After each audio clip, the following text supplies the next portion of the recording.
Great. Hello, everybody. Good evening, good morning, good afternoon, wherever you are. It's wonderful to have everyone here today. We're going to talk about something which is very, necessary. It has a spotlight over everywhere. Mental health during this time, the COVID or the pandemic time. It's a very crucial topic to start with. It's a very touchy, crucial topic because half of them are in denial, half of them are actually wanting to have a let out. So hopefully this is something which is uh, okay, yeah, I know I had a lot of noise. Yeah, sorry. So it is. I'm very glad that this happened because mental health is a topic which is very close to my heart. So I'm very glad that I was able to put out this, and it's very nice to happen. We have Dr. Varuna Srinivasan and Dr. Rheka Srinivasan. I'm very happy. I'm very glad to introduce both of them. I'll start with Dr. Varuna Srinivasan. She's done her MBBS and she's finished her Masters in Public Health, which is very nice and which is very unique. And she's currently working as a consultant. And it is very nice to, when I asked Dr. Varuna her bio, not many people will give a bio like, I'm a feminist and I'm an immigrant, I'm a woman of color, and, all, it is very enriching and no. Sorry, I have a lot of background. Yes, I can hear that. And there are very few people, be it in this generation, there are very few people who'd give a lot of importance to mental health and all that. So it is very nice to have Dr. Varuna in a panel today, and to talk for her to talk about mental health. It's just a glad thing for me, and for I'll give a short intro of Dr. Rheka because her intro is a very, very large intro. I cannot, if I have to talk about Dr. Rheka, I cannot fit it in one 5-minute session. It's very nice to know that I am very happy to now get introduced to Dr. Rheka now. She is the Director General of Indian Homeopathic Research Center, and she's also part of SCARF, which is a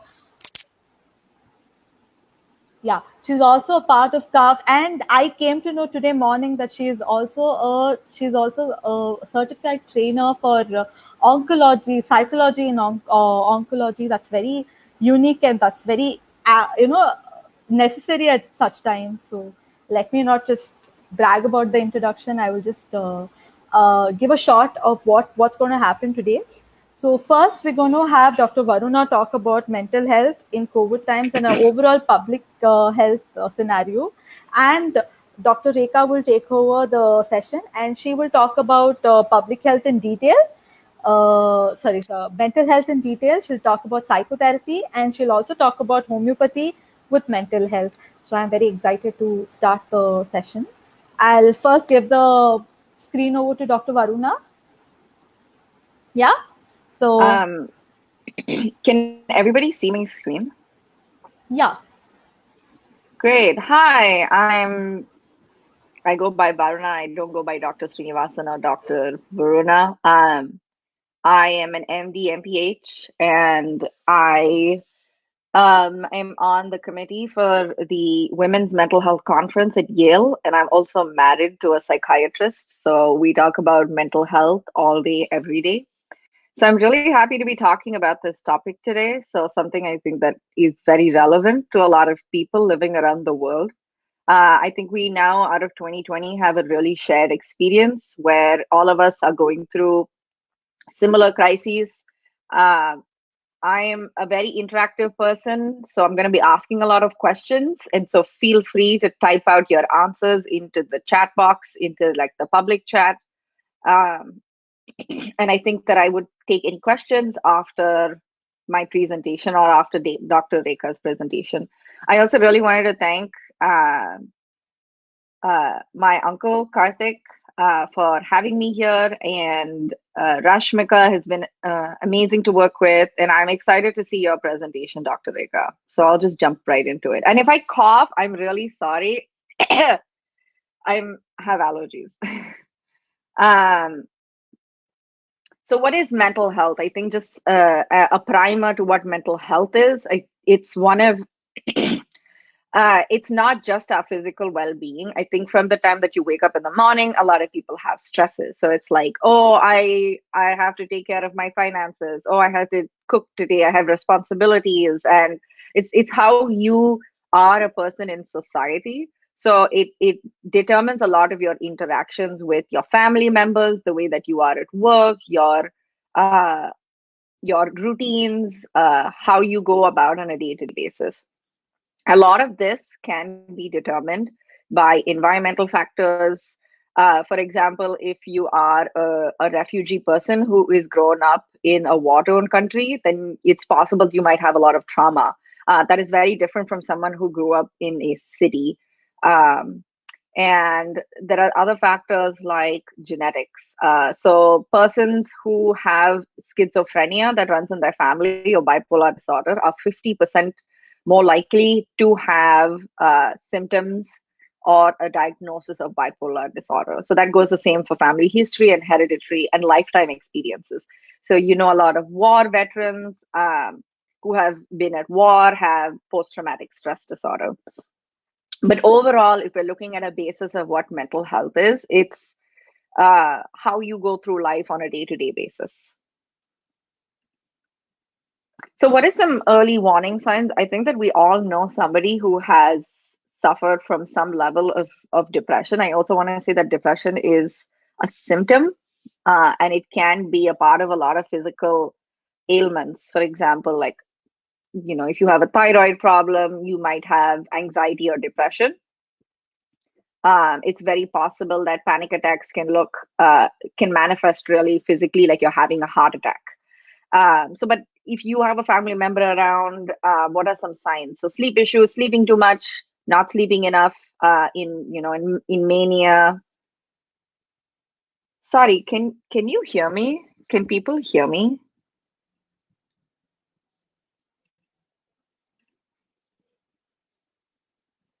Not able to hear the presentation, please refresh your browsers so that you'll be able to hear and visualize the presentation also. So please refresh your browsers. Thank you. Yeah, everyone else can hear you. I will Okay, just. perfect. Okay, I'm going to continue. Okay, great.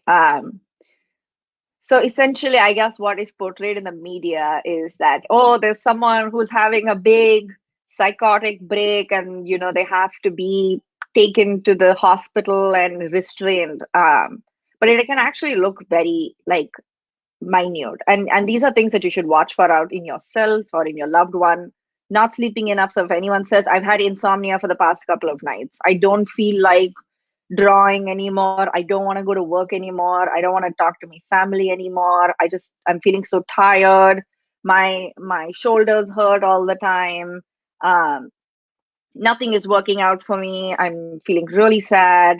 I think I'm going to go out and like have a couple of drinks and more than you would normally have. I think there are vices. If someone who ordinarily would like smoke a cigarette or have a drink, sort of overdoing it, or feeling unusually confused, forgetful, just like walking out and forgetting your keys and sort of being lost. Anxieties, hallucinations. So if someone says, "Oh, I'm hearing voices," so in schizophrenia, auditory hallucinations are more common than visual hallucinations. Having suicidal thoughts. Now, this is especially important. If you or anyone else is having suicidal thoughts, you should let someone know as soon as possible. And I know it's really hard, but it can come in the form of, I don't think I want to be here anymore. I just want to disappear. I think I really want to kill myself. Um, so these are some really really important warning signs that we must look out for. But I think the biggest thing, and I think that's something that we see a lot, that we sort of tell everybody in our society is just get back to work. Everything will be fine. Just go for a walk. Everything will be fine. But if someone is really having an inability to perform day-to-day tasks, like for example, if someone used to go to work every morning at 8 o'clock and then suddenly like starts going in at 9 or 10, there you need to probably have a conversation with that person and ask them if there's something going on. So this is like a best case scenario, the 4 points that I've written here. We all walked into the pandemic. We're all like, yeah, we have time off. We get to work from home. It's so exciting. I don't have to go see my boss's face anymore. I'm so happy. I'm gonna like take on 10 hobbies. I'm gonna watch all the movies I wanted to watch. I'm gonna cook. I'm gonna eat. It's gonna be amazing. Um, and I think that the best potential is being able to like, I think that in the beginning of the pandemic, a lot of us were like super productive, super positive, being like anything, it doesn't matter. The government's going to take care of it. I'm just going to like enjoy my time. Unfortunately, it has been 7 months, and I think that the pandemic has influenced our global health, our global mental health in more than one way. So, we've all been quarantined. Graduations have been canceled, weddings have been canceled, funerals have been canceled, sadly. It's really hard to go. For example, I haven't seen my parents I live in the US and I haven't seen my parents, I think, since January. I haven't seen my brother since January. I think that my husband and I would usually go out every Friday for date night. All the restaurants are closed. We're unable to see any of our family friends. It's been a little stressful. And I think that this is the same for a lot of people. Like, even when I was talking with Rashmika, like, something as enjoyable as going to the beach in the evening. You don't think about mundane activities or like, I'm going to go to the tailor today. All of those things have completely changed. So, how does this affect our mental health? So, unfortunately, we do know someone who has had COVID or has a COVID scare, or we know someone who unfortunately died of COVID. And it's it's one of those things that has now become so common during the pandemic that you have a lot of anxieties when, for instance, if someone says, oh, you're coughing, you might have COVID. People have lost their jobs, people have been separated from loved ones. There's a lot of isolation, especially if you live alone and you're not able to go out and you're not able to interact with anybody. It can get a little too much change in routine. I think for a lot of people who suffer from depression and suffer from anxiety, one of the things that doctors recommend is having a routine. You need to wake up in the morning at a certain time and you need to go about it a certain way. So it really helps. But what do you do when you're in a pandemic and your usual routine is obstructed? So if you're an old person who goes for a walk every morning at like 8 o'clock and you can't do that anymore, what do you do? Worsening of existing health conditions. I definitely know that right now my doctor isn't seeing me. So I've had virtual appointments. And I can imagine that it's the same for a lot of people around the world. Inability to access healthcare, possible worsening of mental health. I think that all of us can talk about. I don't know if anyone has heard of the term cabin fever. Has anyone watched the movie The Shining? If not, please go watch it. Add one more movie to your list. The premise is that this guy is stuck in a cabin and he ends up, I mean, it's a really, yes, Rashmik has seen it. I think it's a really like it's an extreme. Of course, you're not going to go psychotic and go around killing people, but he starts seeing things, he starts imagining things, he's stuck in this cabin, can't leave anywhere. And that's kind of what we all have, right? Where we're all like, oh my God, it's like I'm in a pandemic. All I watch on like TV is about the pandemic. And I'm stuck at home and I see my partner's face every day and I don't get a break. I don't get to see my friends. So yeah, I think another thing that has increased, I don't know if it's the same in India. I heard that a lot of the liquor shops were closed, but the number of so alcohol shops had to become an essential business in the US because the uptick for okay, my that's my mom. She can't hear. Can everybody else hear me? I just want to check again.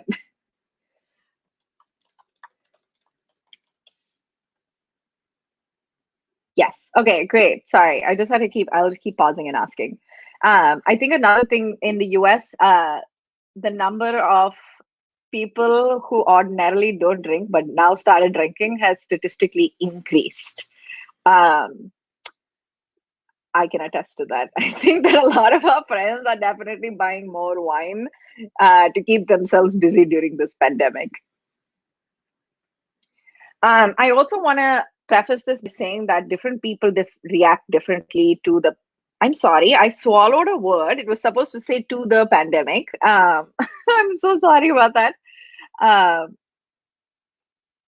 oh, I'm sorry, Dr. Sultana. I think you can just refresh your browser, possibly if you can't hear me.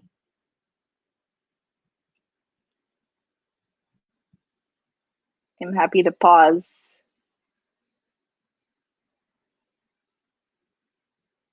Or should I keep going?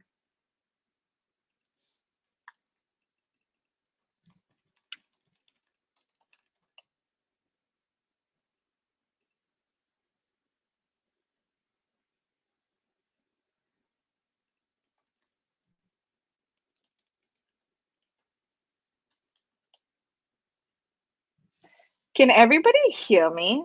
Or I guess my chat isn't working, so I'm not able to see.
Hello. Yeah, it's I'm able to access it. Can you try?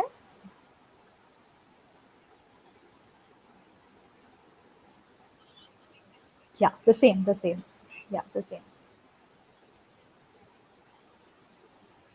Yes, you've got you've great. Nice.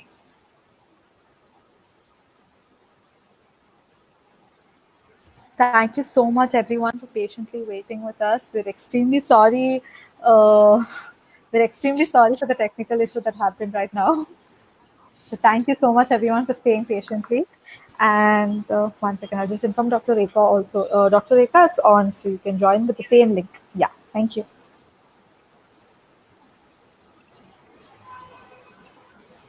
So everyone, I went into a panic situation because this never happened before. So giving me all kinds of cringe. So if anyone cannot hear her, you know, from now on, please refresh your browsers. We're extremely sorry for making you wait. Hopefully, we'll continue and everything happens smoothly. Thank you so much, everyone, for patiently waiting. And over to you, Dr. Varuna. Okay, so should I Great. begin? Okay, Yeah, great. great. Yeah. No, it's stuck. Is it stuck again? Okay, no, I think you just left. Okay. I just really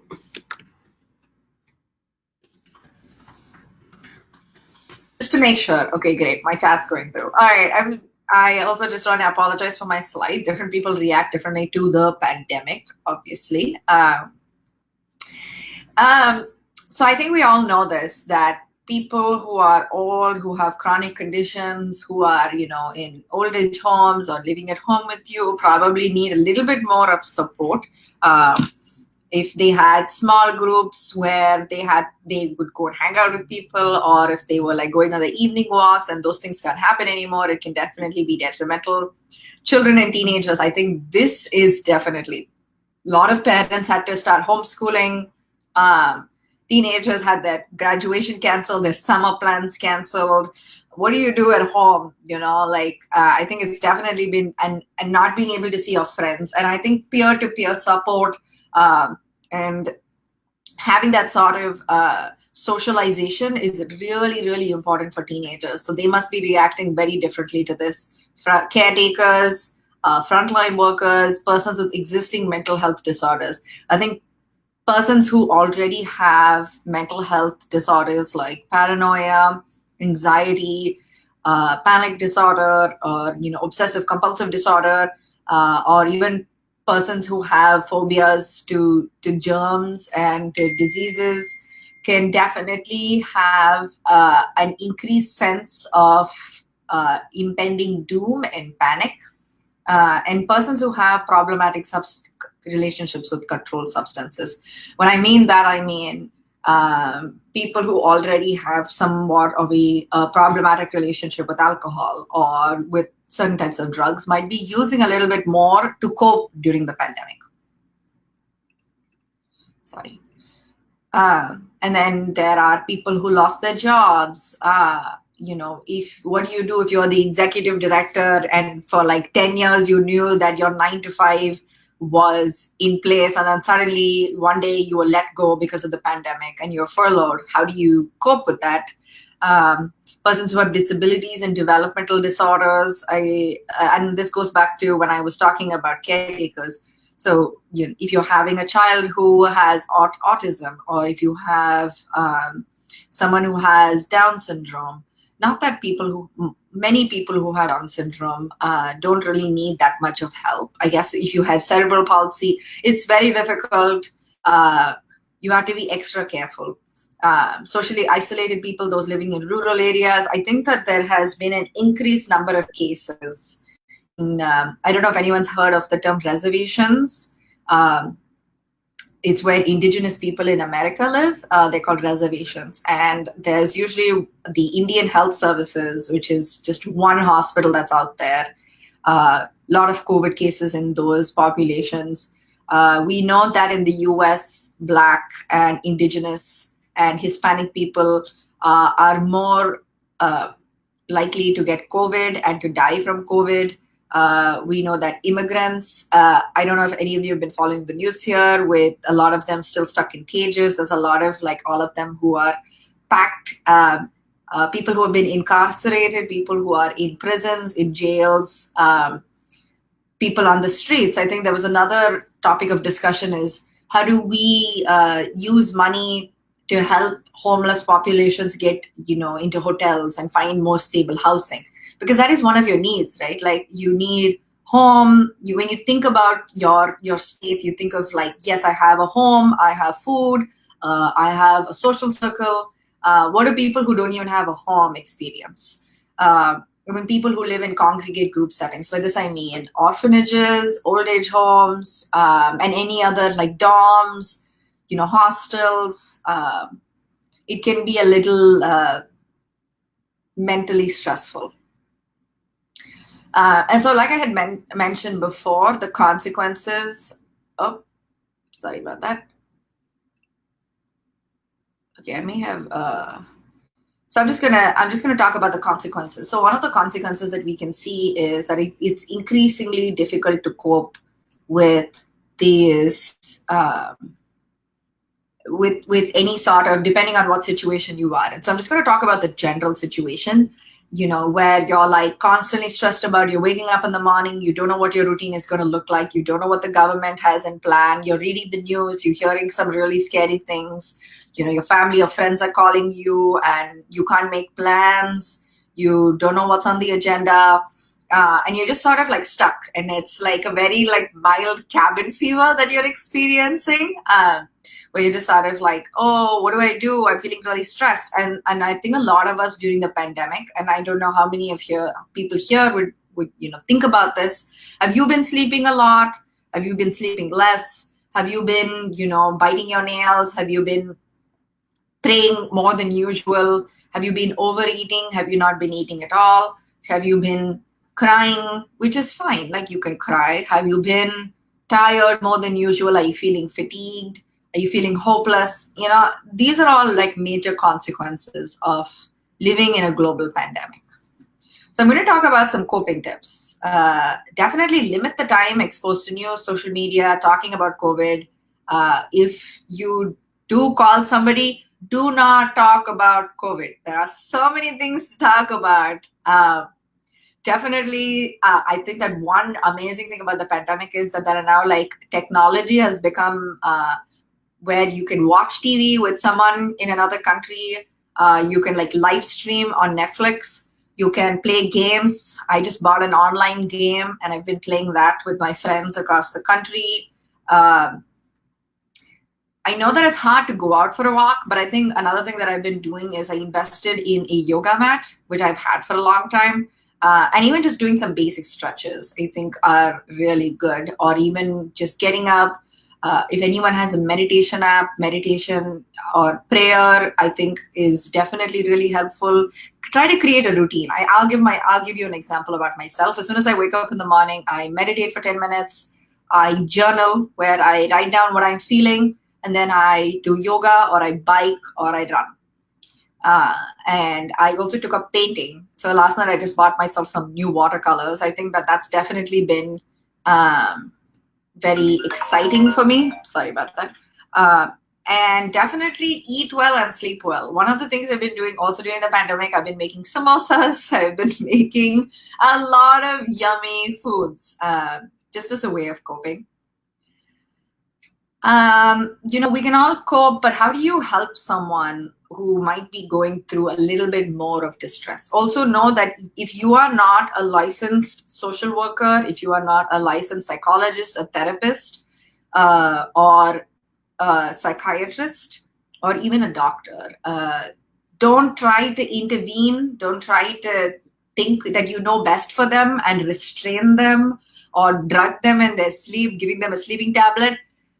Definitely have a conversation with them, and I can give you guys some tips on how to approach that conversation.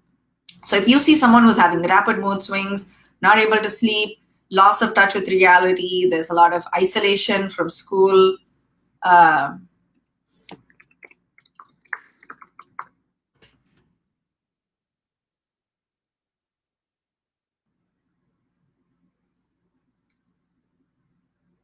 I just paused again because I wasn't sure if the site got stuck again. Yes. Okay. Great.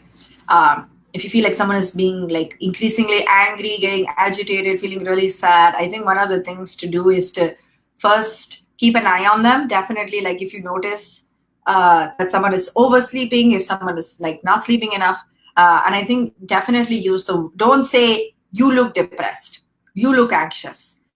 Definitely say things like, I can see lately that you've been behaving a little differently. I noticed that you've been sleeping a lot more. Is there something that's on your mind? Or say, how can I hold space for you right now? Do you need somebody to talk to? I'm more than happy to listen to you. Or would you like to do some fun activity with me? Or do you prefer that I let you be? Do you think that it would be best for us to see a doctor right now? How are you feeling? Do not try to diagnose them. Do not tell them. And do not tell them what you think might be better for them. Don't say, I think it would be better if you just got out of bed and you went for a walk. Okay, well, it's a pandemic and they're feeling sad and they're having a lot of symptoms that might represent depression. But you don't know that. So it's best not to make assumptions and to sort of send someone down a spiral on which they already are on. And just wrapping up, I really want to destigmatize getting mental health care. Definitely, I think that all of us suffer from some level of sadness, of some level of disorientation, some level of fatigue, muscle pain, and these are all increased during the pandemic. So please be kind to yourself. Please be kind to the people around you. There's no need for any machismo, any like, oh, depression is not real, it's all in your head. It's definitely real, and it is not in your head. I think that a lot of people do suffer from severe forms of mental illness. But as a society, when you think about global mental health and global public health, I think that it really starts in our own communities where we can stop stigmatizing it. So I've put up some numbers on the screen. If you need any help, please definitely call. It's a safe space. And thank you.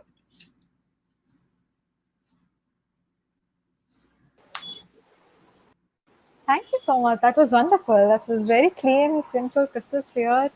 Like you said, journaling is something which uh, understand a lot, because even if a person is not able to let it out with another individual, or the person is not able to put it out in front of anyone else, he's surrounded with. Journaling is something which is very personal to that person, so it's Yes. something which I would definitely agree.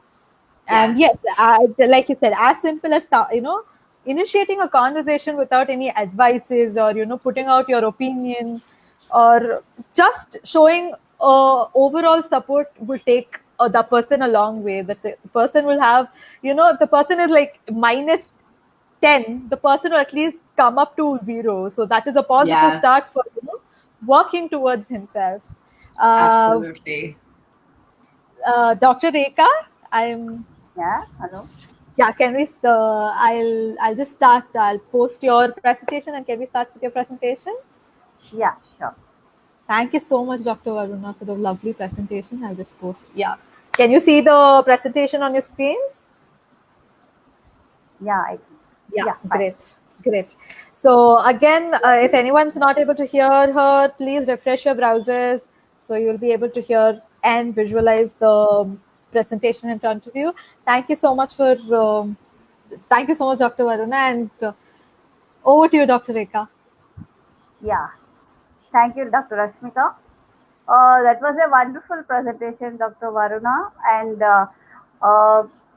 and I think this tagline, this name suits me very much. I love homeopathy because my first love is homeopathy, and now second love being mental health. So now I am going to talk about COVID-19 impact on mental health, but I will not. I will refrain from repeating what Dr. Varuna already touched. So I will keep it to more of my own experience while handling mental illness as well as all the related issues during this pandemic. So I will provide even case examples, but I will refrain from giving more details about my cases since it is a open forum, like it is live on FB. So I think you can understand that. So if you are someone is really interested, they can mail me so that I can provide the details of those cases. So what is this? I think homeopathic management will be the new normal. Why so? Because now we have come to that stage where alternative therapies have been coming into the forefront, right? So I think even homeopathy will be the new normal for most of the people who have been exposed to it because of the preventives and immune boosters have been given, and it will nudge them towards exploring alternative therapies as well. So now if we are talking about psychosocial burden which COVID-19 has created, you can see that all the things are mostly leading towards the general physician, HCP, right? Because everything will be burdened on the population and they will turn up to the physician for the distress. And the thing is, even doctors in the initial days, they were also equally burdened with the new thing, which we didn't knew what is happening and what we are heading towards. So based on that, we can see the possible vulnerable groups where children and adolescents, elderly adults, these things already Dr. Varuna has spoken about. So I'll be only concentrating on the solutions rather than the challenges. So when it comes to lockdown, initially we all faced these panic attacks, and I have heard stories like a few people locked themselves inside a room. There was so much panic, and they even didn't feel like they can call up someone and ask for help because everyone in the root shock, like what's going on, nobody is knowing. And that time, but this has passed now. I think we can't be talking about this more. So I will talk about the other things like frontline healthcare workers. See, we have to applaud all the healthcare workers who did their job very well, like just like army person getting into the dark when nobody was knowing what's going on. They risked their own life and their own family's health, and they went in this war front. So uh, they are the ones who are most affected by this pandemic, and and we have to reach out to them so that we can help them with medicines, and uh, even there are so many things which can be done, especially through homeopathy. So I'll be talking about those things as well. So when it comes to HCP, if he is corona positive, that will have much more effect on them, right? And they'll be having all the repercussions of what the general public go through. And the top of that, they will have other things as well. It will affect their practice as well. So these are all the challenges I'm listing out. And social media, that also Dr. Varuna already spoken about. So they are breeding fright, sensationalism, and few people are saying there is no corona at all. It is one big propaganda, and they are doing for money. So what is your thought? Like, what do you think, doctors? Is it just a hoax, or it is a real pandemic? So if you are in the treating patients or something like that, you will be aware of what is the reality. So I will like to know what is your thought on this. So if it is just a sensationalism or real pandemic exists, and when it comes to isolated cases, they have these mental health issues. They have stigmatization, and they will be avoided by the neighbors, So that may lead to so many other repercussions, right? So we have to deal with all these things one to one. And I can say homeopathy has a very definitive role in all these areas, but that does not mean homeopathy medicines alone will cure all the things. I just mean to say we have lots of things to offer, and it is along with other modules like psychotherapy as well as or other social uh, things as well in place. So, and when it comes to psychological impact of the quarantine, again, I don't have to tell about that. That has been already addressed. And when it comes to others, that also Dr. Varuna beautifully explained about confinements and all other things and migrants, other people. So what they will be going through during this pandemic, and mentally health patients. So I have been dealing with mentally ill patients since 2010, I can say. But it was previously also I had few cases, but after 2010 I have getting more cases because of my fellowship. So I could see that uh, previously schizophrenia diagnosed with schizophrenia, that person he was doing very well, and for 5 months he was working. He stick to his work, his job, and suddenly after this pandemic, uh, we don't know what happened. He just told, I don't want to take the medicine, I don't want to go to the job. It is work from home itself. So these are the things what mentally ill patients are facing, and it is very difficult to know what's going on their minds. And we can pause them, but most of the time they are on guard. But definitely we have something to offer to them as well. I will be discussing about that in the end. And social discrimination that I have to talk about, especially about again mentally ill health. Like when we are doing our course at SCARF, those psychiatrists will be telling, like if a person is suffering from appendicitis or something like that, it's very difficult to get him treated in a regular hospital. So it is a very great challenge, and so many people die in the process. Like they will be sent from one hospital to another hospital. So nobody is really interested in caring for such people, and it's a very big stigma as well as discrimination, which leads to so much of difficulties for mentally health ill patients. And now coming to the OCD and other disorders, uh, they are more affected by this pandemic because already they are on the mode. They'll be washing their hands, they will be doing all those things already, uh, now added up. So they have high health anxiety. They misinterpret each and every symptom and they get panicky, and they self-monitor excessively.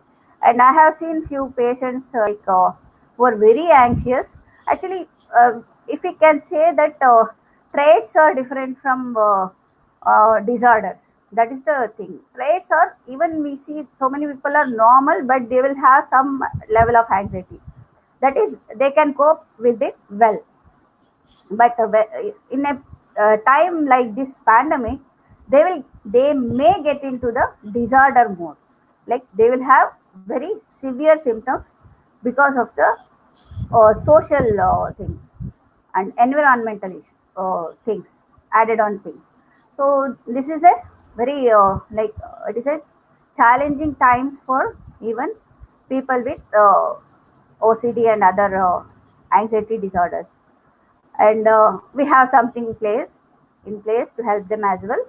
Caregivers. When I hear uh, one of our acquaintance, he was torn between whether he has to go and attend to his father-in-law, he has to send his wife, or he has to stay home and stay safe. It's a very big challenge, you know. You can't be guilty of not helping, you can't be guilty of sending them to care. So it is a very big catch-22 situation, and they will be suffering more with secondary traumatic disorder, as well as if at all a mentally ill patient is suffering from COVID, that will be still worse. They can't be let alone, they can't be taken care of, and caregivers have a very great challenge. So few things have to be dealt with case to case basis. Mm, like we can help them, but how we can help them, it depends on the that specific case. And when it comes to mentally challenged patients, they're more prone to infectious diseases, especially as Dr. Varna was talking about autism children, more so of Down syndrome. They are more prone to infectious diseases, right? We are all aware of that. And they will have so many repercussions. They can't even understand that why it has been done, and they are not ready to do what you are asking them to do. So it is a big thing to do with their personal hygiene and other things. So so many challenges are coming up in mental health. And what is the psychosocial impact on the cancer patients? I myself have been treating a cancer patient who got diagnosed 2 months late because of COVID situation. It was lockdowns were going on. See, 2 months means lot for a cancer patient. It is a life and death situation for him. And uh, well, I how I could help them, that I will talk later. So this is their care has been curtailed. They're not able to go to the doctor and get the treatment, whatever chemotherapy and other things. And on the top of that, if they are suffering from COVID infection, that will be still more a problem. And it's a very great challenge to take care of cancer patients at this time of distress. And this is a new thing emerging, and it is here to stay. Post viral syndrome, post COVID 19. So they have chronic fatigue syndrome. See, fatigue syndrome is a, we have been noticing fatigue and other things. But what corona gives, that fatigue is like 100 times more what patients usually tell. One lady tells that I never ever had any problems till now. I was being healthy, and this fatigue, it is so distressing, so distressing. So we have it has taken altogether to a new dimension when it comes to viral neurological symptoms post COVID. So and sleeplessness, that is also a very big issue, and we clinicians are finding it very difficult to tackle that. And even post COVID 3 months over, and still that lady says I am still tired. I'm not able to do my daily work, and my sleep is not good enough. So these are all the challenges we will be facing in near future. We have already started facing. And strokes, I have seen few cases where paralysis and giddiness, that has been reported to me, around 6 to 8 cases where elderly above 80 years, above 70 years, I can say, it is an unwarranted dizziness. They can't even sit up. They can't do even their daily work. So, and other things, dementia-like syndrome, these things will be emerging. Psychosis and other things will be emerging later on. But they have, and a few people will continue with the loss of smell and taste. These things we can tackle to some extent with homeopathy. That I can talk about. And healthcare workers are the most affected. This data is based on SARS and MERS in Middle East, and you can see that they have been in a distress. Healthcare workers with psychiatric symptoms and disorders, and children, and also that also has been already spoken about by Dr. Varuna so beautifully. So these things are actually it is like a we are knowing all the things. So I'm just want to refocus on those things so that we can find solutions rather than only talk about mental health issues. We can start a dialogue, a debate, or a conversation about mental health, so that we will be able to find solutions suitably. And older generation, do you think it is easy to care for older people at home? Those who have old uh, elderly at home, they'll be knowing how difficult this is normally, and what it has been during pandemics. And you do post your ideas, what you think, how to handle with elderly. So they are having so many health issues, and now you are available. Most of the times, if you are going for work, you are not available, so they'll be complaining little less. Now you are available, they'll have lots of to complain about. I have this, I have that, so many things. So you do, please tell me what you think about that. And about schizophrenia. So this I have been tackling with patients diagnosed with schizophrenia, and it has been quite a challenge for their parents and caregivers to make them realize the importance of all these things at place. And one patient, he wanted to see me during this pandemic, after first lockdown. I coaxed him, it is not that safe to come out now, you can stay home. And he was very persistent. I want to come and see you. I have sleeplessness, I want to come and see you. Initially, I didn't knew that his diagnosis is schizophrenia. So he came to me almost for 2 or 3 sittings. He didn't talk about any of his problem, only sleeplessness. You treat me that much. Enough. You do, I don't want to talk about anything else. That was his attitude. Fine, I could understand that he has the diagnosis. By the way, uh, he was talking, and his parents were talking. And after fourth sitting, he could talk about his other issue, and I can understand how much he is feeling so low. He want to end his life, or he does not want to live. Death wish, this is. And I tried to counsel him, but it is not an easy job, because initially they are very on guard, and they may get on guard again at any point of time. So we have to give only what they want. So now will be there will be exacerbation in their mental illness. Now he is going through a very low phase, so they may have aggressions and alter consciousness even in normal elderly people. And these things definitely add up for the troubles of them and their caregivers, right? And now there are a few specific solutions provided by the psychiatrists, and I have taken from a reputed psychiatric research paper. Uh, these are things already Dr. Varuna has touched upon. So I don't want to elaborate in this section. I will elaborate each in each way in my homeopathic management section. So homeopathy, when it comes to homeopathy, it is bio-socio-psychological model we go about. In that, homeopathy can deal with biological as well as psychological aspects.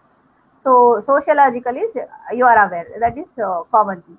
So we can deal with these two things, and it can be delivered at any point of time, at any point level of illness. So if even during emergencies, sorry for that, even during emergencies, if we can add upon homeopathic drugs with the current modules, even with allopathic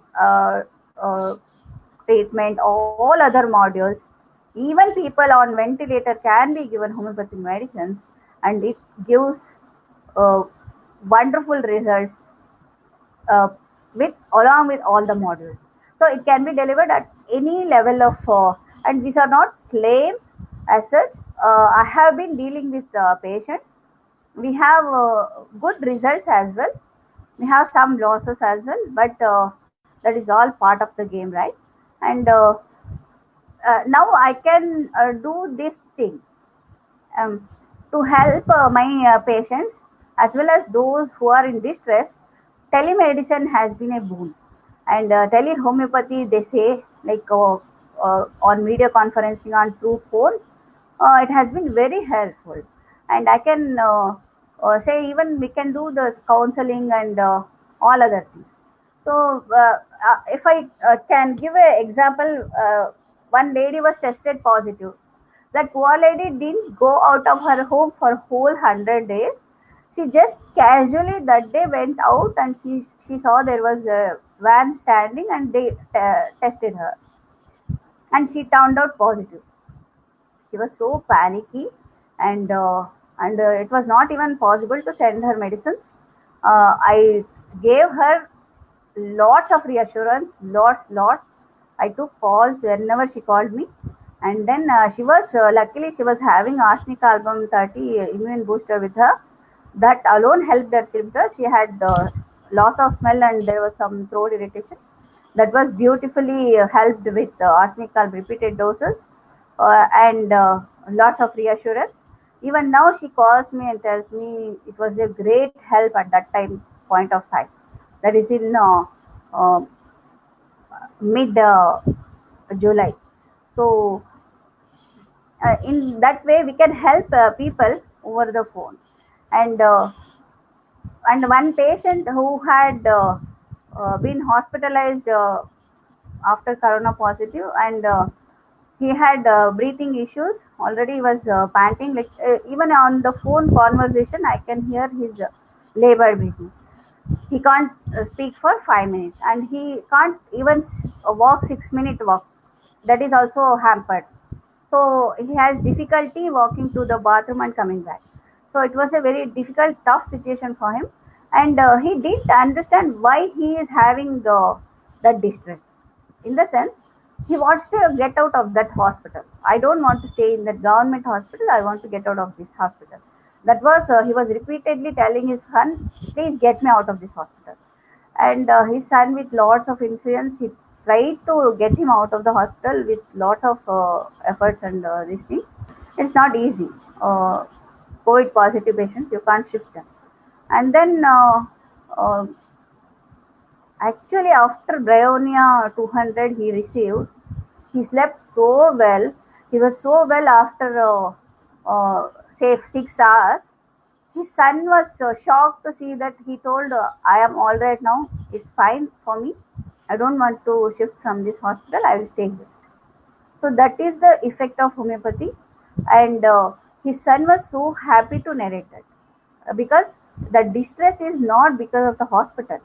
The distress was internal, and that homeopathic remedy at the right time, it helped him, relieved him so much, so that he can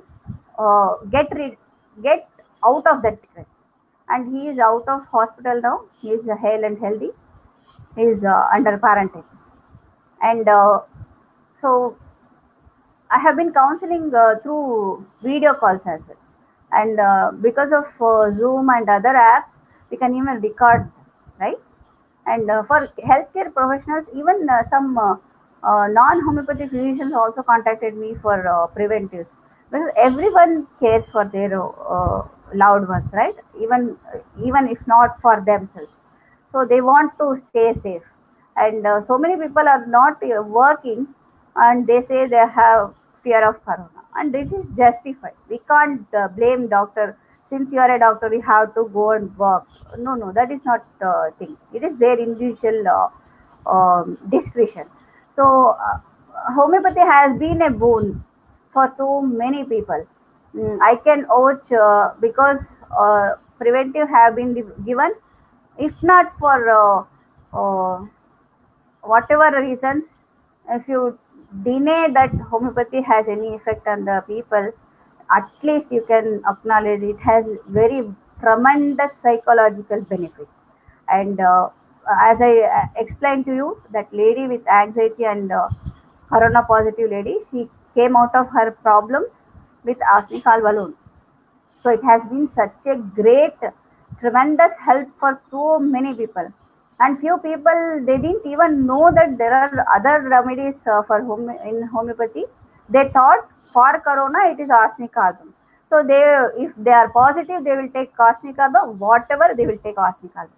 So even healthcare professionals, uh, I will prefer to give individualized treatment if they are not having that thing, or they have some issues that can be on totality, acute totality, at least preventives. And they have been confident to face the COVID cases because it's such a big rush, right? They have to take care of themselves. And homeopathic medicines are helping them. And so many people, I have heard that so many people are taking, even allopaths are taking arsenicol outright, or not telling others. Both are okay. Both are okay. Fine. It's their own discretion. And why this whole thing, why we are doing webinars and all. See, sharing our experiences gives us so much of strength, right? You agree with that? You please let me know what you think uh, about that. Sharing your knowledge and sharing your experiences boosts your own immunity, rather, because you are ready to face new challenges, and ready to face, and you have someone to ask for. I have certain issues, how can you tackle these issues? So this has been a very great thing to share experience and knowledge. And I think for especially for healthcare professionals, and even for mental health care professionals, it will be a boon to share their knowledge and experience. And it is definitely going to be a big help for them to cope with their own uncertainties, their own problems, and their own fears, anxieties, and they can tackle with those things with a brave face. And children most vulnerable yet quick to respond. My youngest patient, I can say, was a newborn baby. Okay, fine. That baby didn't receive any medicine. Of course, his mother was corona positive, and they were kept in hospital. She recovered with 1 or 2 doses. It was only just corona positive. But the youngest was a 7-month-old baby who was cranky, but not that cranky. He was silent. He was sitting on a corner, silent. That was not his usual thing. He had he was asking more feeds, so that means maybe he was thirsty. So his mother was having fever. His father corona positive, grandfather corona positive. So COVID positive. So I gave his mother Rustov, and she was all right by 2 days, and the baby was all right within a half a day. By next day he was all right. He was playing, and uh, I asked her repeatedly to get tested. She came to homeopathy just to avoid getting. See, my repeated request, uh, she didn't do anything. She wanted only homeopathy for not to be tested. And old age people, symptomatic therapies, I have been treating from ranging from 60s to 93, 95. And a few people are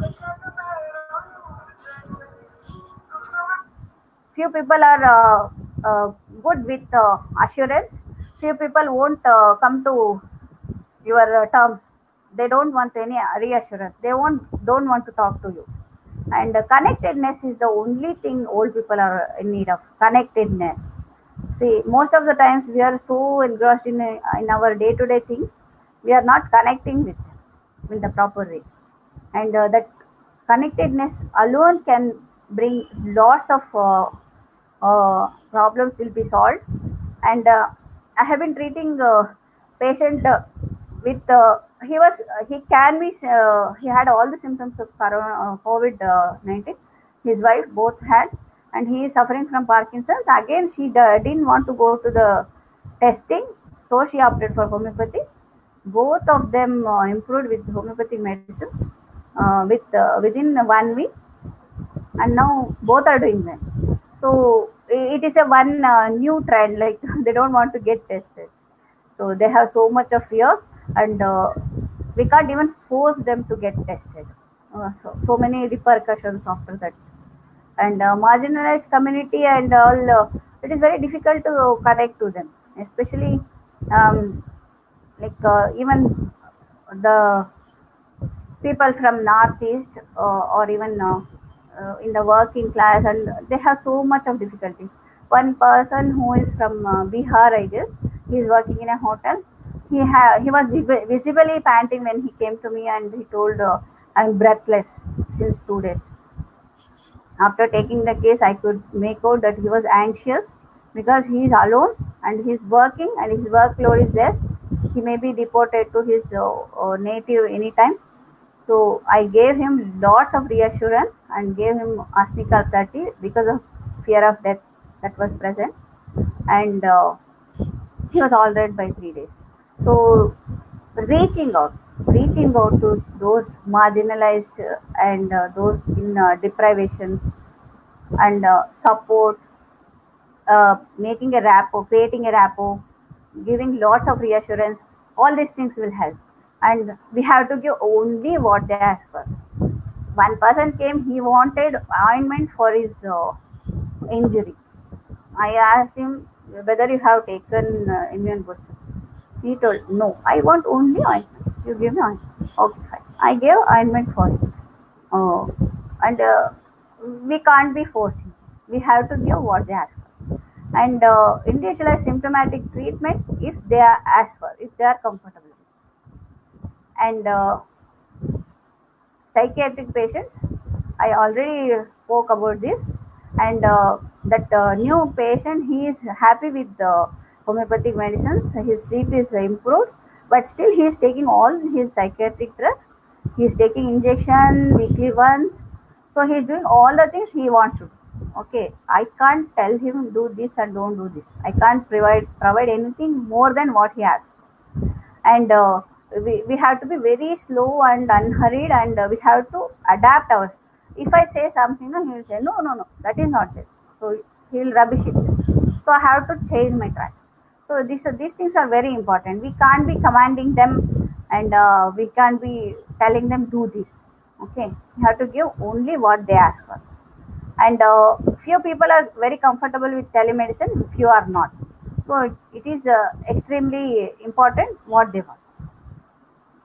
And on top of all this, I want to say, um, stay safe, especially doctors, mental health care professionals. I have seen I had even few more cases to share. I think time is running out. Um is it okay if I share few more cases, or timing is running out, Dr. Rashmika? So you could definitely share us cases. It would be Shall we lovely. wind up soon? No, you How can is it? definitely share a few cases. It will be Few lovely. cases. Yeah, Yeah, relevant to this. Yeah, yeah, fine. a few I quick will make short it. cases. Yeah, Yes, briefly. I will talk about them. And definitely, definitely. yeah, and one case of a child with autism, he was very much disturbed with the that everyone is staying at home. See, it is a big problem for them. They don't want anything against sameness. So he was pushing everyone. You go in that room. You don't come to the hall. Only a mother is allowed. So it is a very big challenge. And they are not ready for counseling at all. So they are not open to that. So I provided him for medicines for his cold and other things. They are usually hypersensitive for even homeopathic medicine. I have to be a little careful while delivering that. And after that medicine, he was little bit less aggressive, and he was little accommodative. And it's not a claim that I did this and that, but it is only that we have solutions. We can try these solutions. If it works, that would be wonderful. So it is only cures or leads. And one patient had so much excess anxiety, he got done all the tests. Actually, he does not have anything related to corona, but like COVID. But he has tested even for COVID test. It is one, you can understand. So totally, there is no signs or symptoms of COVID at all. So we can see such patients. And again, I reassured him, he received only his constitutional remedies and he is feeling much better. So most of the times patients are not aware that why they are suffering from this, whether it is because of the disease or because of their anxieties. And that is our job to uh, segregate them and address the real issues. And most of the time, homeopathy, when it is given individually, it works wonders. And as I told you, that distress uh, by that COVID patient in the hospital was relieved. In that way, even few doses will relieve them so much. See, I can see that change on his face day by day. First day when I called a patient who was uh, COVID, actually COVID negative, but he had 5 and so he is definitely having COVID disease. So first day he was so irritated when I wanted to ask him questions. He didn't even want to turn. That is the thing of COVID disease. They don't have least interest in the surroundings. They just want to be let alone. It is just so deep and so distressing for them. They just want to lie down there. And after 2 days of treatment, he came on video call. He's 60 plus, difficult to use the gadgets, but he was very comfortable. He was smiling. He told my update is good. Everything is fine. So you can see the transformation from that distressed state to the um, normal state with homeopathic remedies. And I will recommend homeopathy very highly. And I think even doctors who are not homeopaths, even they can explore that. Like they can collaborate with homeopaths so that they can help more patients. And as I told you, fear, sleeplessness is a very big issue. I want to tell a few things about this. This sleeplessness has caused so much of distress for all the COVID patients who have been tested positive or who have avoided getting tested, but recovered from that. Till date, they have so much of distress in getting a whole night's sleep. At least one sound sleep for 2 hours is enough. They're craving for that, and we homeopaths have to strengthen our armaments, our power in this section. I have seen regular califas, calcirefos, all those things are not helping much, and we have to go for some more remedies who can specifically treat such symptoms. And definitely we have to inculcate them in our practice. So I think that can be done through sharing and knowledge with each other. And this is one such platform. See, we came to know so many things about mental health issues and challenges through Dr. Varuna, and I added my side story. So, if we can uh, come and talk to each other on such platforms, it will be such a great thing, and will be our knowledge will be improved. And especially, I ask all doctors over there, they have to stay safe. They have to watch out for all these things. Like they have to watch out for compassion fatigue. I myself suffered a lot when one of the COVID patient died. Actually, he was on ventilator. Homeopathy couldn't help him, couldn't reach him actually, and he was in hospital. And you know what is the state of affairs. And it like all, even I was in depression for almost 3 days. So you have to take care of it. You have to overcome compassion fatigue, and it is real. And when you understand the problem, it does not become less.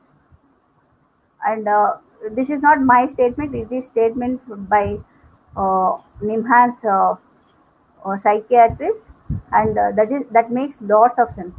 Just we know that COVID-19 leads to so and so symptoms, that does not make the problem less. Our problems and challenges remains the same. We have to find solutions, right? And resilience is a great thing. We ourselves should be resilient, and we have to make our patients resilient. If not patients, we have to make their caregivers resilient. So resilience is a very, very great thing, and we have to be reminded always that we should stay resilient. And we have to network and collaborate with colleagues. And I have been asking my seniors whenever I have great challenges while treating COVID patients, and that should be a very essential thing for all the doctors. And objectivity. So this is a very great thing we have to have always on our mind. We should not impose our own ideas, our own attitudes on our patients. So that is a very, very, very important thing, right? So we do so much, so often, unknowingly, and intensely interactive. So you should not take up your patient's problem and they should not suffer. Problem is there. We have to find solution both together, and not to over sympathize or take decisions for them. You do this, okay? It will be over. It will be all right. No, we can't do that. We should never ever take decisions for our patients, how much ever we are well intentioned. And hard work is there, but it is all again culpable legally. So you should have everything in place, everything legal things in place. Keep notes and keep someone else informed all of your activities, all of the patients you are treating or whatever it is. So you should be staying safe, not just from COVID disease, but also involving your practice as well. So uh, I hope this pandemic has brought all our doctors together. We have been sharing lots of knowledge, and we have a wonderful experience. Even now, we had a good, very good session with fellow doctors, and I am extremely happy to be part of this. And I love homeopathy, and I thank you all from my bottom of my heart. Thank you. Thank you so much, Dr. Rheka. Like, very well put. Like, as you said, reassurance is the key. Giving advices or giving, making decisions or giving opinions is not going to take anybody anywhere. It'll lead to even more falling down in dangers. Reassurance is definitely the key. Yes, and I would like to, highlight few,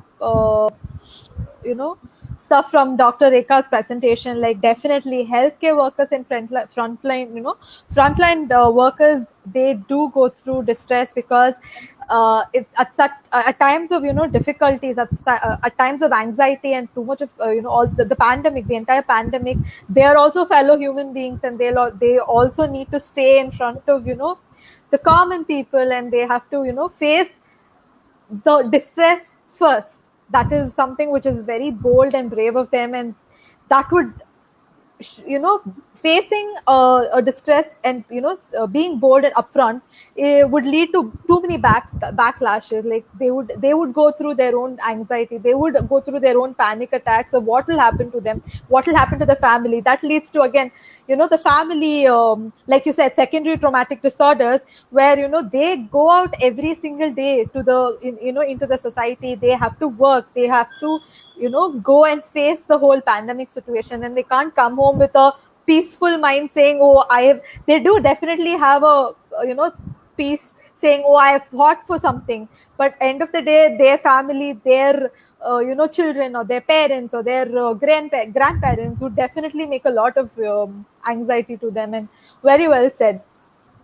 Do any of us have any questions? Dr. Varuna, you could also join the chat.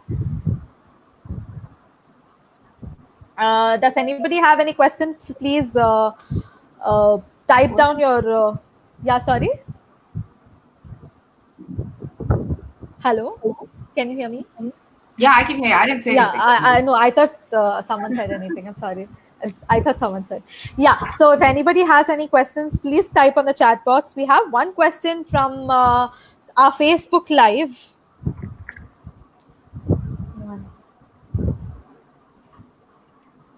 Yeah. We have one question from our Facebook Live saying,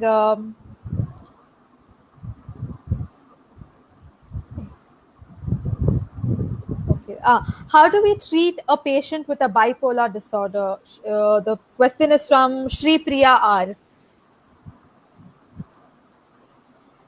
Uh, Dr. Reka, Dr. Varuna, if anyone wants to pitch Go in. ahead, Dr. Reka. I think that Yeah, you please, have Dr. Reka. Yeah, you have more Yeah. experience in, So, you see day-to-day people. Yeah. yeah. So bipolar disorders. See, it is a very quite challenging thing.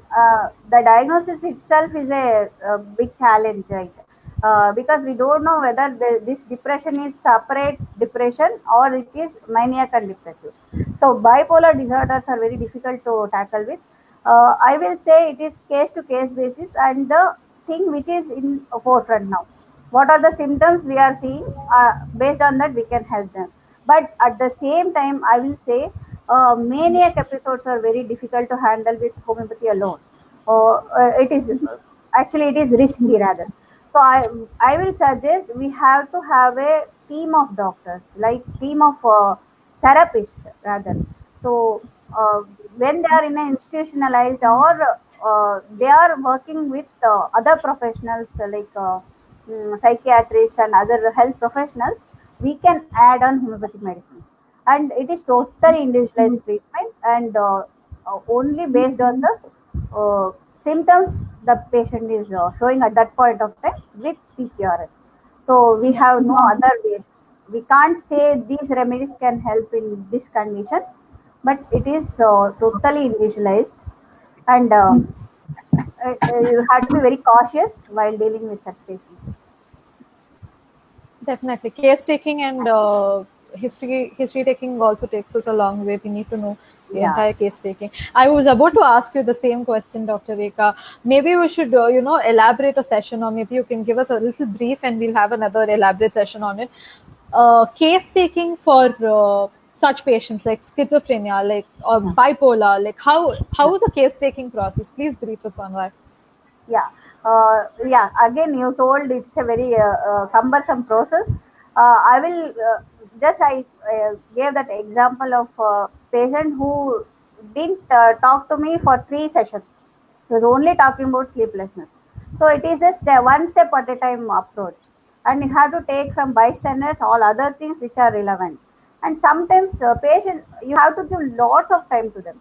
So you'll be sitting and talking with them. It is nonsense. You may think like outstand bystanders will think what nonsense they are talking.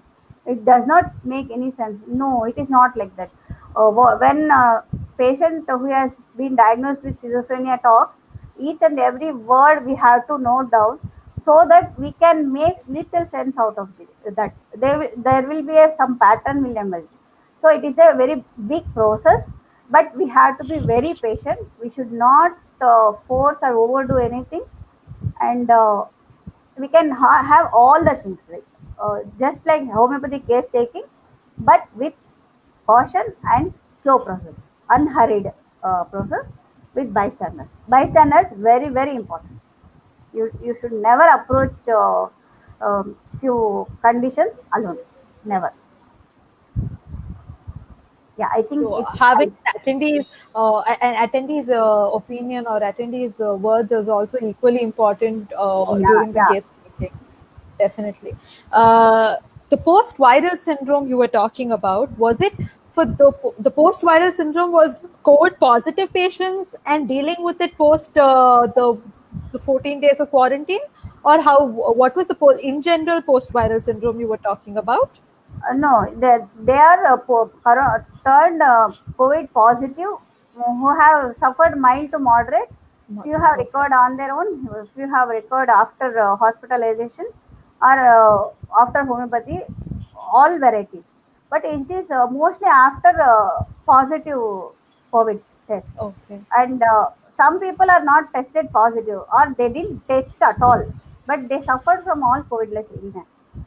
So even they have the same symptoms, and it is like we can guess that they suffered with COVID after they come up with those symptoms. Yeah, we can say that the other way around. That also I have seen. Hope this helps. Yes, definitely.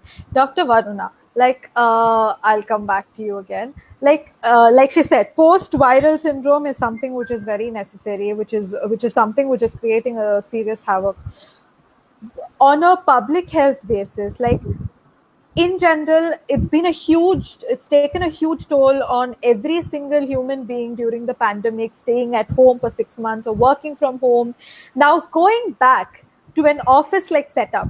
How big, because hygiene is become the word of the year probably, because wash your hands every time, sanitize yourself or wear your mask. Hygiene has become something which has become very upfront. So Yeah. we should never forget something which is called, people shouldn't become germophobic because of this, because it is a very probable potential thing to happen. So what is your take on this? Like hygiene is how are going to people cope with going back to their offices and going to a scenario where people are going to stay in a crowded place, because this is not going to be like forever. In a few years, few months, touch wood, but few years down the line, people got to go back to their normal lifestyle. So please share your take on Yeah, it. I also really wanted to thank Dr. Reka. I think your presentation was so amazing. Thank you so much for definitely resilience. I totally agree with you on that. I also really just want to like talk about that resilience factor as well. I think that it is going to take us a while to get back. I think it's one of the biggest things that's happened in human history. I think, after I think this is almost like life changing for so many people. I think a lot of companies like Google has gone work from home. I think Lyft or Uber, something in America, has Yes. gone completely work from home. Yes. And I think also working from home has a lot of psychological factors. I mean, you are working in your environment, you're actually saving on gas. Not like I heard in Delhi, the air index quality went down because people were working from home. Yes. And so to be really honest, I think it's all about reframing the narrative. Is like, who said we have to work in an office? You know what I mean? Like, why is that the cultural norm? If we are having a webinar here, and I have physically never met you, but it seems like I have a good relationship with Dr. Srinivasan and Dr. Ranganathan. Like, it's I think that we just have to. I can't speak for when the world is going to want to go back to that, to wanting to get into that. Let's all go back to the office and let's all sit at our computers and work. I think, but it definitely gives us more importance on public health. That infectious diseases is serious. That today we might have COVID, and I don't mean to scare anybody, but who knows that in a couple of years we may have another strain of SARS-CoV-2. Like, I don't really like. You just have to prepare yourself mentally. Definitely wash your hands. If you have a song that you can sing where you wash your hands for 2 minutes, wear a mask all the time, no excuses. Cover your nose, like your nose doesn't get to hang out. Definitely, I know I sanitized my computer yesterday. I'm the only one who uses my computer, but I sanitized my computer yesterday. I sanitized my phone. I think it's good to be cautious. But I think that's where a lot of like the stress comes in, like you're like constantly thinking about, oh my God, this person has a cold and they're sitting on the bus and they're coughing and I can't. Yeah, I don't know how it's going to look like in the future for like public transportation. I wonder about like buses. I wonder about trains. I want to take a bus, but honestly, I'm a little nervous. I've heard a lot of things about the plane as well.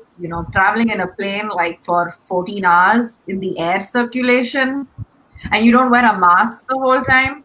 I don't know. I'd really like to leave it up to technology, I guess, or to like, if we can, maybe in the future they might come up with a new air filtration system. I have a humidifier at home. I don't know if those things help. But Kasturi has said people are totally scared when they buy vegetables, groceries, biscuits, chocolates, everything is washed. Okay, to be really honest with you, I have actually seen YouTube videos where people who get groceries will sit and wipe everything. I don't do that. Okay, I don't do that at all. And but if you live in Chennai and you bought your vegetables from Coimbatore, definitely wash. Very true. But I don't. When I get from Amazon, I think that they're like wiping everything in the warehouse. And I've not had a problem, but I'm a very unique case. Maybe like if you are immunocompromised, I guess it's different. If you are a cancer patient or if you have a pre-existing condition, definitely wipe everything. I think that now on the market, because the demand was high, now the supply is finally meeting. Now you can get sanitizers and masks everywhere. I'm not sure about the India, but yeah, definitely for Like, Chennai. likely said, like I have so many people who asked me. The anxiety is that much that there was a recent article somewhere, like a BuzzFeed article or Quint article. I don't remember. A person, a non-medical medico, had WhatsApp forwarded me the article saying the article's headline was COVID is COVID now spreads by breathing and talking also. The person went on a complete panic mode and he shut himself inside the room saying, I don't want to talk to people. I'm going to breathe. I'm just going to sit inside my room for the rest of my quarantine or lockdown. He just read the headline. I said, please open the article and go through the entire article. I mean, the headlines could be a very, it's a clickbait basically. So the entire article was around how you cannot, keep your in spite of being in a lockdown situation, you can't keep your entire house shut without, opening the windows or verandas or, all that, because aerosols, it keeps circulating inside your house. So you need to keep a ventilation, on. That was about the article. So a simple headline could make a person panic to that level.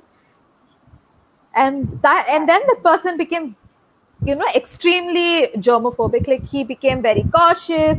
The person used to keep everything, whenever he gets something, he used to come and keep it in the sunlight, saying the heat will kill the germs and then I will use it in anything, edibles, non-edibles, every single thing.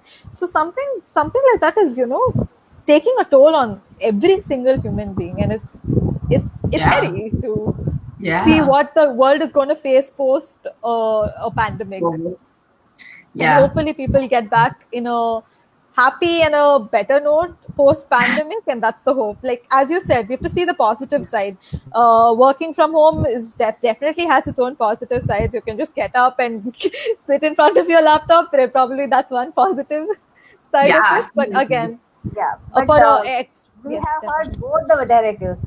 Few people are very happy to work from home. Few think, my God, I am at home. I have to take care of each of the person's needs. Yes. Before I will get out of here, and I will be having peace of mind. Like so both narratives are there.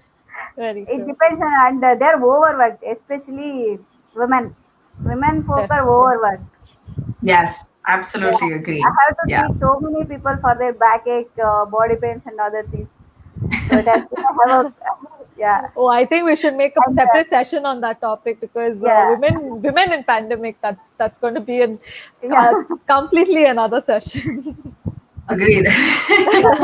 Anyways, let's not take much longer, and I think we've already taken a long period of time because of the technical issue, and it's been more than one and a half hours.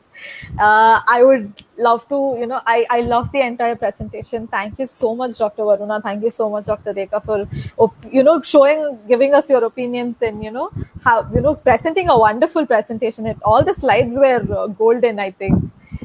That's so valuable. Thank you so much thank you so much all the attendees for joining us today. It's been a wonderful presentation. I hope you've understood the importance of mental health, understood how to approach a person, or how not to approach a person, and what to do and what not to do. I really hope you've taken a valuable lesson through the webinar. That is, as Dr. Rheka said, it is always a pleasure to share knowledge, and that is how we all grow all together. So thank you so much for joining us today. Thank you so much, Dr. Rheka. Thank you so much, Dr. Varuna. I hope we have multiple collaborations like these. Yeah, sure. Thank you, Dr. Varuna's eyes were just so wide. Yeah, very nice knowing you people, Dr. Oh, Varuna my and Dr. Rashmika. Bubbly girl. Yeah, very nice. Thank you. Thank you. Happy Yes, to be with you. Yeah, thank you thank you so much. so much. Thank you so much. Yes, Dr. thank Varuna, you were you. No, Yeah, I was just in my I had something else popped up on my screen, not sorry. related to webinar. Sorry, I was just joking. Thank you so much, Dr. All Varuna. right, thank you guys. Thank you, Have a Dr. great Rheka. day. Thank thank you. you. Have a good Bye day. Have a bye. good night. Bye. Bye.